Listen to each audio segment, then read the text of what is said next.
Welcome to the Chantay Golson Show, where we have new episodes every Thursday. If you are wanting to tune in to the visual or the video podcast, feel free to join my podcast. And pardon me, feel free to join the YouTube channel where it shows all the videos of.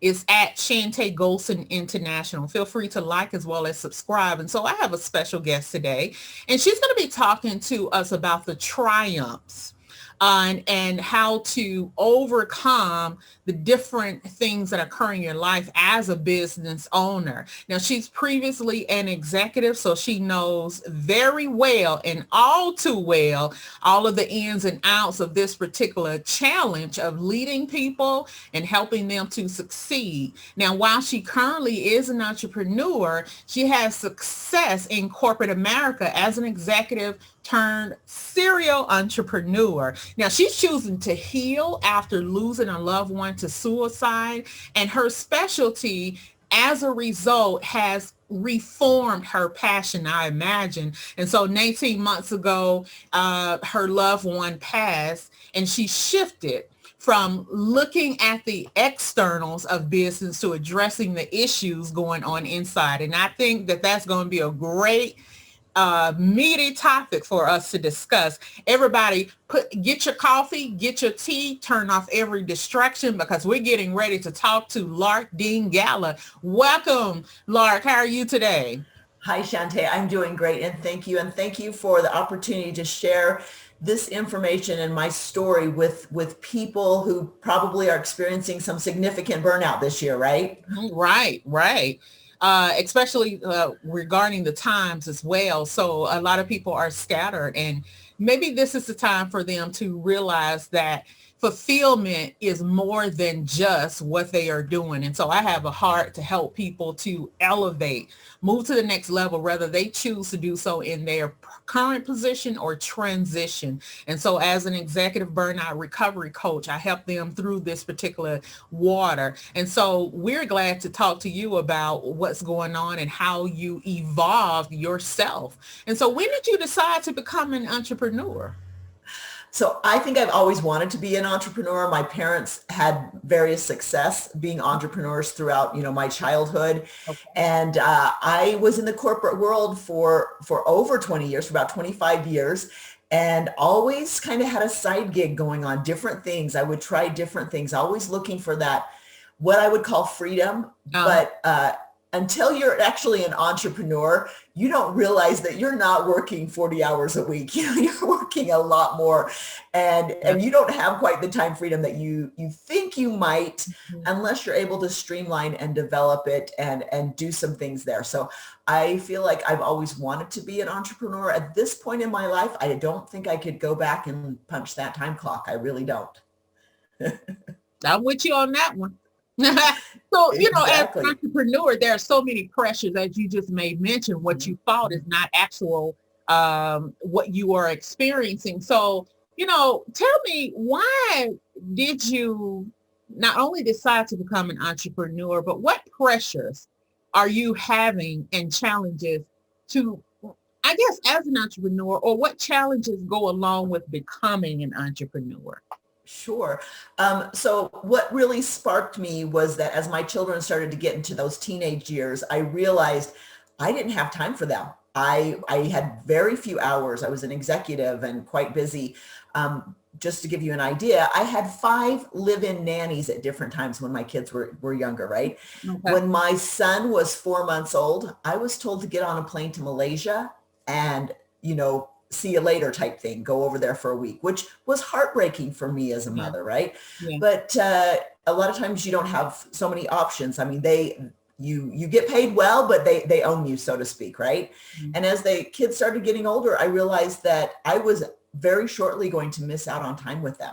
And I made a conscious decision to walk away from that multiple 6-figure income and start my own consulting business in the logistics industry, which is where I was working. Okay. Later, when my father died by suicide, unexpected, he was dealing with bipolar I took over his small trucking company, which after 9 months I streamlined, and I was working only 1 hour a week. Mm-hmm. So, that was great. You think it's great until you realize you're kind of bored, right? Yeah. Yeah. And so I started doing some consulting and, helping other entrepreneurs to streamline and improve their business. When my 19-year-old son took his life about 20 months ago, March 2019, it was a complete shock to us. We did not expect this, did not see this coming. And I started to realize that he had experienced a loss of value. He didn't see why he needed to stay around and what he was contributing. And also, as I had been consulting all of these very powerful entrepreneurs, the theme that kept coming back was they felt inadequate. They felt like that imposter syndrome. They always said, oh, someone's better and I'm not good enough. I can't do that. And I realized that this inadequacies was not just isolated to my son. It was with high achievers.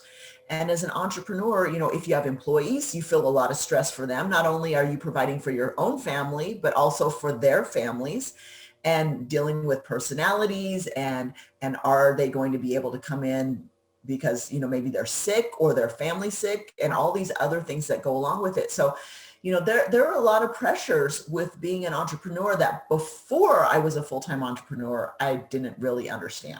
Right. Right. And there's a big tie between home and business relationship. So why can't we separate them, or why can't we understand that our performance at work has everything to do with what's going on with us in our personal life? Well, I figured this out about 10 years ago because I believed that the negative relationship that I had at home with my son, who was very brilliant, and knew more than mom and let me know it every day of my life, right? That we could butt heads, and then I could walk out the door and go to work and nobody would know that I had all this internal struggle and anger going on. Yeah. And what was interesting is, unbeknownst to me, of course, everybody knew. They didn't know what exact problem was, but that undercurrent of being angry and upset. And over time, as I started doing this technique, which is basically talking virtually to my son in the car when he's not there, I would go out on runs and scream and just get this anger out. Mm-hmm. As I would, and journal, I would journal about the anger. And as it came out of me, I could relate to him better. And you know what? Within 6 weeks of starting that practice, my sales increased. Mm-hmm. So there's definitely some correlation. And I actually doubled my income in 6 weeks from starting to write and get out the anger. Yeah, yeah. So what was building up in your heart, in your mind, and your thoughts, and starting to display outwardly, you began to reconstruct your mind by writing these things out, because there's something to writing out. There's something to journaling. It really is. I know it's old school and everybody goes to their electronics. For me personally, journaling in my electronics is not the same thing. No. Because number one, your electronics is a distraction all in itself. And so I relate my electronics to checking emails or doing this, and it takes away the genuineness of being vulnerable with yourself. And that's what the piece of paper does. The paper doesn't judge you. It doesn't criticize you. It just listens. And so therefore you began to understand that self-care journaling system. And then you began to relieve yourself from the stress, the worries is what I'm saying. Now, exactly. Mm-hmm. So in that short period of time, you began to see growth in your outcomes at work. Were there any other noticeable things externally that you had from the stress began to display? And after you began to journal, you began to see that it became different externally. For an example, if you are angry and upset or were upset with your son, and maybe you were a little bit irritable, you didn't know it. You didn't kind of know it, but your coworkers or your staff like, oh, what's wrong with her? Let's stay away from her today. Did you see some of that or some similarities before? And then tell us what you seen, and then after you began to do your self-care work, what did you see differently? Mhm. So I became less aggressive. I'm a type A personality, as a lot Okay. of entrepreneurs, right? Okay. And I became less aggressive. I became more empathetic to other people, less short-tempered, right? And kind of allow some grace for other people with what they might Yeah. be going through. Yeah. Not so much willing to like jump all over somebody, and Mhm. just kind of to be at peace more. When you're less critical with yourself, you become less critical with other people, right? Yeah. Right. So Right. we can notice that. I notice that if I'm very critical of other people, I'm like, oh, I need some self-care. I need to take care of the little person inside of me. Hmm. So there was that. And then also improved relationships with my son. When I'm able to get that anger out, then I don't have to approach him in anger. Right, right. You're allowed, I teach all of the biological aspects, the chemicals, things that particular sort. One reason because I'm a psych medical provider, but the only other reason I translate this over to when I'm doing consulting and coaching for business owners and leaders. And so helping them to understand that our thoughts are the conditions to the things that we are worried about, and how to change over the thought process, because it is your thought process that really gets the engine going. The way Yes. you think moves into your feelings, and then it moves Mhm. out into your behaviors. And so that's why I try to help people to Mhm. understand. So therefore, after you begin to reconstruct your thoughts, reconstruct your mind first through journaling, and I'm pretty sure you added some more strategies, and we'll talk about that you added. Um, how did clarity in your parenting, clarity in your executive role, clarity in your business role come to be? And then how is it that now that you have new clarity, how had you wished you would have taken care of things or done things Yes. differently in your Mhm. parenting, in your working the community, things of that sort? Right. So it's been interesting because I just released my book, and as I've gone through writing the book, it's been very cathartic, just like journaling, right? Mhm. And I realized several things. One is that the way I was parented by an undiagnosed bipolar father Okay. created a lot of chaos. There was no structure in my childhood, Okay. which meant that as an adult, to cope, I Mhm. created like extra structure, over orderliness, where my son sort of pushed back on that. It helped me get clarity as to why do I do things. And often if we're willing to look at our childhood, we can say, that's why I act the way I do, and address it accordingly, right? Okay. The other thing that I look back and wish I'd done differently is, as a parent, I was a bit very dictatorial, just son, just get it done. My husband was 35 years military, retired last year, and it was very militant household. Mhm. Now I look back and say I'm more of a guide and a support to my children versus, the dictator. This is how it is, which of course spills over into your relationships with maybe your coworkers or your subordinates, your employees, in how you relate to them, and taking on more of a role that you see them as a human and not just as a resource to do your bidding. Mhm. And I imagine that that was a starting point of you pivoting and shifting your focus on what you do today, which is suicide prevention. Mhm. Exactly. Uh, when my son died, I didn't want to talk about it. This was not something that, like, hey, let's get on a soapbox and talk about Okay. it. But because I needed to find a reason that was bigger than this pain to, Mhm. to go forward.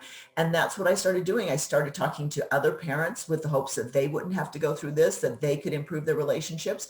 I Mhm. wanted to bring hope to people who had lost someone, and help them understand that it hurts Yeah. and it's not ever going to completely go away.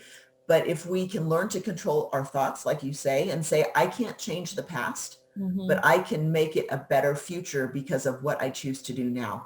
And and the grief, it comes and goes in Yeah. waves, but hopefully by the things that I've been able to do, I am blessing other people's lives so that they can go on and bless other people that they come in contact with. Mhm. Mhm. So would you say helping others it kind of is the gateway of helping you to go through the process, and Absolutely. what other You, things do you utilize for that? well, I think being really truthful has Mm, helped me. When my father passed away, a lot of my close friends did not know he died by suicide okay. because I couldn't talk about it, the shame and the guilt around that. And that's where I started to go when my son died last year, just Mm-hmm. about 20 months ago. And suddenly, it kind of popped out of it. And I said, no, I'm not going into that black hole. I'm not going into the shame and guilt. I am going to address this, because if we address it, let's take away the stigma and the shame, which then allows people who are suffering to say, I'm hurting. I'm not alone. I can talk to people about this. Mm-hmm. And by speaking up, it helped me not only heal from my son's suicide, but finally to heal from my father's suicide. Mm-hmm. Mm-hmm. I think a lot of times it's very hard to be vulnerable with yourself, let alone with others. And so the first step is to acknowledge that something is wrong, something is broken here. And Yes. while some may not have experienced your direct story, I can contest to burning out for other reasons, Mhm. uh, as I went through a set of grief myself. Burnout for me really hit the fan. I was already kind of there. When you go back, you really can see things. You don't see it right then, No. but it hit the fan for me. I was already burnt on one side, crispy. And so then I had a breakup in which I thought I was going to get married. That did something. Something died in me.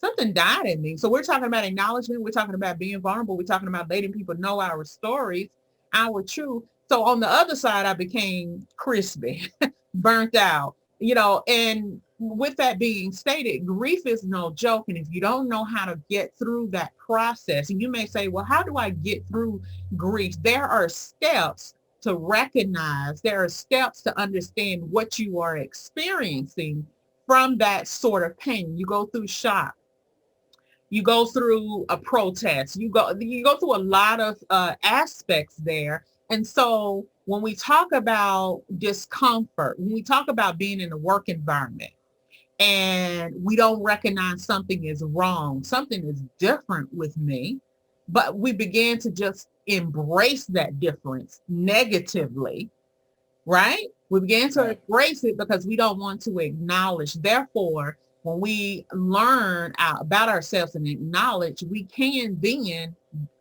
work on ourselves. So in your particular story, when you were broken from your experiences, this is somewhat the same question, but finding meaning and the will to carry on to excuse me, despite the circumstances. How does one do that? How do you really honestly do that? Mhm.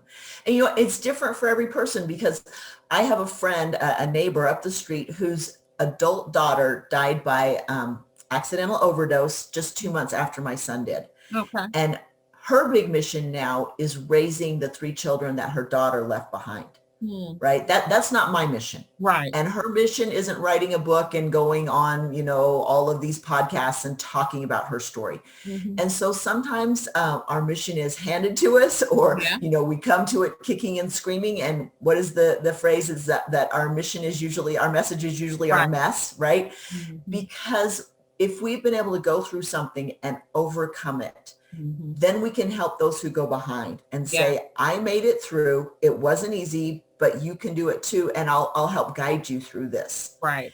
And so sometimes life just kind of throws it in your face, and you have to be aware. You can't go into a dark hole and stay in bed with the covers over your head. You have to be willing to move forward and say, who needs me? Mm-hmm. How can what I've learned benefit someone else? Right. Right. Yeah. The purpose in the pain. So that, changing our perspective. And it takes a while to get there. I don't want people to understand that it's, the next day when something happens. But as you begin to learn and you hear these messages prior to events happening, your mind can shift eventually to say, oh, okay, wait, that's what they were talking about. So if I journal, if I start writing this stuff down every day, is that what's going to help me? And so that's my particular message. That's my mission in helping people to know you can recover from pain, from stress, and understand your stress guards. I have something that I teach, which is the 5 red flags of burnout. And I ask, I do keynote speaking, and I talk about the concept of, are you lazy or just burnt out? Exactly. Yeah. So with Sometimes we need a break, right? We just need to disengage. It's not always about work, work, work 24/7. We're human, yeah, right? We need a yeah, recharge. yeah. Now you have a podcast, and let's tell us about your podcast. Oh, so I started the podcast and it was more when I was doing business training and sales training. So, you can find some things on Libsyn. More recently in the past year, I've been working on being on other people's podcasts and sharing my message because, I want to reach the biggest audience as possible. And I just realized I can do that by being a guest on other people's podcasts Right. more than the reverse. And I think, with the COVID and the lockdown, we can't really do business like we've been doing business in the Right. past. I can't go and do a massive book signings or stand up and speak in front of lots of groups. But thanks to technology, we can still get our message out. We can still have at least a virtual connection, right? And try to maintain some of that connectivity that we need as humans. Yeah. So how can people, I have one large question left for you, but I want to save it for last. Tell me, where can people reach you? Where can they find your message on social media or your website? Sure. So my website is larkdeangalley.com. So Lark, L-A-R-K, Dean, D-E-A-N, Galley, G-A-L-L-E-Y .com. And you can find out book details there. The book is on sale at Amazon. If you want to get that, it's called Learning to Breathe Again. And then, you're just welcome to connect with me. I have different resources there on my website, resources for people who are maybe struggling with suicide ideation, or they're concerned about their loved ones, or maybe they're feeling stressed. What can I do? And so just that's my message was, I was warning people and parents about this, and they said, well, what can I do? And I'm like, let me put a page up to help people, right? Because they need to have some places they can go to when they're stressed. So, and I'd be happy to connect with people, and just share. So these are also your handles on social media? Yes. Lark Dean Galley. Okay. And then for Facebook, you can find me under the book title, which is Learning to Breathe Again. Okay. So as you're learning to breathe again through your challenges and your triumphs, what message do you really have for others who have lost a loved one? If I give you a moment or two, what would you share with them as your message? You know what, that I would just help them understand that there is hope. They can go forward. There is a reason for you to stick around, and that this is what I look at. I've had 3 different coaches in my life. Okay. And each one of these 3 coaches had a plan to end their lives earlier on, before they became, at the point in their career where they could help other people. And I look at those 3 coaches and I think, what if they had chosen to end their lives back years ago when they were struggling? They would not have been there for me and for the other people who needed them. And that's what I tell people, is that you are that person for someone else. And if you don't stay in the game, then when that person needs you, that you care for and love, who will they have? Yeah. Right? Yeah. Because the message they have to you then turns into a message for you to share for other people. So exactly. You have purpose, you have plan. And so with that being stated, I would like to contribute 2 more strategies that are could be very helpful and necessary in helping the individual to understand that they have life to live. First, I want them to write down a list of their triggers. You may say, why triggers? Triggers are those things that execute the negative thinking, which then causes you to respond negatively, either internally or outwardly. So sometimes we internalize. That kind of means that we take a mirror and we look in the mirror and we say what we are hearing. I am not good enough. I'm not confident. And this can bring on rings from childhood. as well as, your spouse saying something derogatory, your boss saying something derogatory, your boss dismissing you in meetings, just the list goes on and on. And so rather than take that mirror and internalize and say, I am this, here is what I want you to do. I want you to write down all of the triggers, all of the things that hit your hot button. Your hot button could be, it takes you to anger. It takes you to anxiety. It takes you to depression, etc. And so I want you to write a list of these things down. Make them clear to you. When this is said, when I hear this, when I don't get my expectations, these are all triggers. And they cause a cycle to take place, which then leads you to the mental health concerns. After that, I want you to identify one statement, just one statement that you can speak against. I'm going to say it again, speak against that trigger or that impact that you have when you hold up that mirror and say the opposite. Now, it's not about lying to yourself. I'm going to explain it.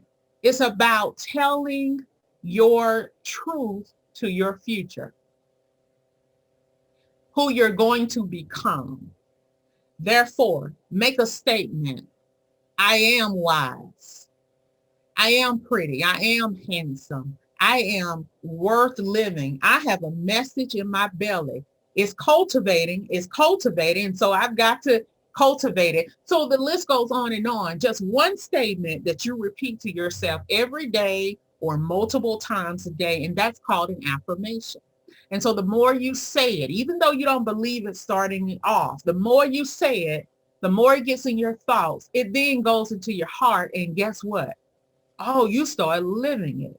So therefore, I want you to know there is hope, there is peace after the tragedy, and there is a process that, yes, you do have to go through, but once you go through it, you can then have positive memories of your loved one. You won't break down as you used to, and the list goes on and on. I didn't necessarily mean to make this a mental health podcast, but I think it's relevant and it's needed at this particular moment. So I want you to know, executives and business owners, that you have an obligation to put your message out there, and your message can be in several forms: products, talk, right? Speech, writing, the list goes on and on. And so with that being said, your leadership capacity is for the purpose of you to meet your outcomes, to feel satisfied, confident in your leadership. And here is one strategy, one aspect of regaining your resilience after an emotional impact take place. And that's what I teach. I coach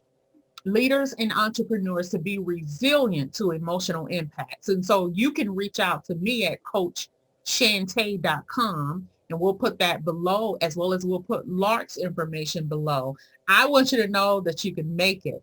So, Lark, I have a great question for you, a silly question, as we begin to end our podcast today. Share with me, if you could be any animal, what animal would you be and why?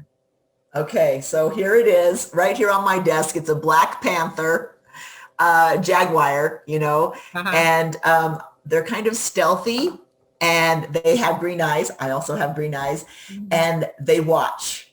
And I just, they watch and observe. And it's kind of always been my spirit animal that I keep it on my desk, because they watch and observe, and they kind of check things out. So.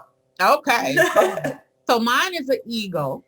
Beautiful. Because they fly high, and although they are so distant, their vision, that's what gives me, their vision is so clear, they can see the target. And so I'm a visionary. And with that being stated, that is how I relate to animals. So guys, thank you so much for joining me. Thank our special guest, Lark, for joining us as well on the Chantay Golson Show. Stay tuned. Every Thursday, we have new episodes. Feel free to go into our YouTube channel to subscribe and like to see actually the video of us talking at Chantay Golson International. Make it a great and productive day. We'll see you next Thursday. Bye now.